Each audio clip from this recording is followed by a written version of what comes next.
My Catholic Faith, Lesson 179, Religious Communities. The harvest is indeed abundant, but the labourers are few. Jesus calls to his special service for workers in his harvest. A boy and a girl hear the call. The boy says to his parents, "See the stole I'll wear some day."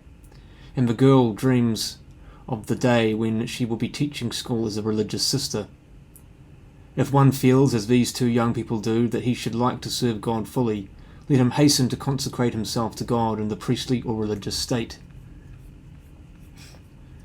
How may religious communities be classified? How may religious communities be classified? Religious communities may be classified as orders or congregations. Religious orders are those institutes in which the members take solemn vows. They are chiefly the old orders of monks and nuns. Among the religious orders for men in the United States are Augustinians, Benedictines, Dominicans, Franciscans, Trappists, and others. Religious congregations are those in which the members take only simple public vows. Most religious communities are of this kind. The Jesuits, after a number of years in simple vows, may also take solemn vows. For men, among the largest communities are Divine Word Fathers, Jesuits, Passionists, Redemptorists, Salesians, Salvatorians, and others. For women, we have too many to be able to enumerate them. Religious institutes may also be classified as clerical or lay. The clerical communities are those in which a great proportion of the members are priests. The lay communities are those with the great majority of their members not ordained priests.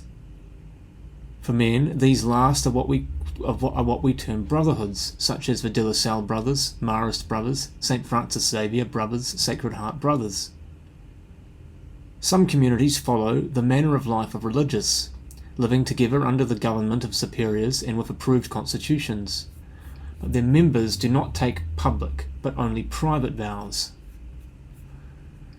or make only a pledge to live in community life.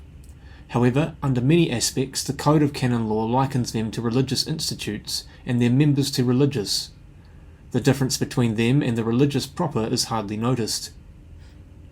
Among the most well-known of such societies we have the Vincentinians, Maryknoll Fathers, Oratorians, and St. Philip Neri and the Fathers of the Precious Blood.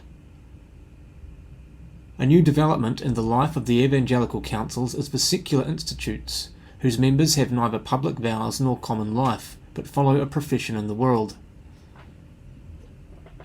In what kinds of work are the religious communities engaged? They are engaged in all kinds of work, ranging from the purely contemplative life of prayer to the active life of missionaries. Members of contemplative orders are strictly cloistered and devote their life chiefly to prayer and penance. This prayer is not for the individual alone, but for the greater honour and glory of God, the well-being of the mystical body of Christ, the reclaiming of all into the fold of the Good Shepherd. Among contemplative orders we may mention the Carthusian and Cistercian monks, and the Carmelite, Poor Clare and Perpetual Adoration nuns. Members of semi-contemplative communities observe the mixed life. They superimpose the active on the contemplative life. They seldom leave their houses and engage themselves in teaching, caring for penitents and orphans, etc. Among semi-contemplative congregations we may mention the Assumption Sisters, Dominican Sisters, and Good Shepherd Sisters. The religious communities of active life are dedicated to teaching, hospital work, mission work, etc. Active life does not refer to mere bodily activity, but to external activities carried on outside the religious house. Thus, Cistercians who farm their land do not pursue an active life. Most of the religious institutes in the United States are engaged in the active life. Among them we may mention Jesuits, Franciscan tertiaries, Vincentinians, Passionists, Redemptorists, Salesians, and Brothers of Christian schools. Which religious community should one choose who wishes to dedicate his life entirely to God? One who wishes to dedicate his life entirely to God should choose the religious community best suited to his inclination and ability. Besides priests, religious are needed, both men and women, for the schools, the hospitals, the teaching of religion, care of the poor, and of the missions. Women cannot become priests, but they can be very useful as religious sisters. Many a soul has been converted to the faith because of the example, the prayers, or the influence of a sister. Sisters are most useful too in the missions. They are the auxiliaries of the missionary priests in their difficult work of winning souls for Christ. How can one help increase the number of priests and religious? Everyone should pray steadfastly and sincerely for priests and religious. Those who are financially able should support poor candidates in seminaries and religious houses of formation. Lastly, he who is earnest about the service of God should decide whether he is willing to consecrate himself entirely to that service. Such as have the will and necessary qualification should either enter the priesthood or one of the religious congregations. It is the opinion of many bishops and priests that there would be more vocations to the religious life if the orientation towards a more pastoral and apostolic life, advocated by Pope Pius XII and Pope John XXIII, would be accelerated. This means that some changes should be made.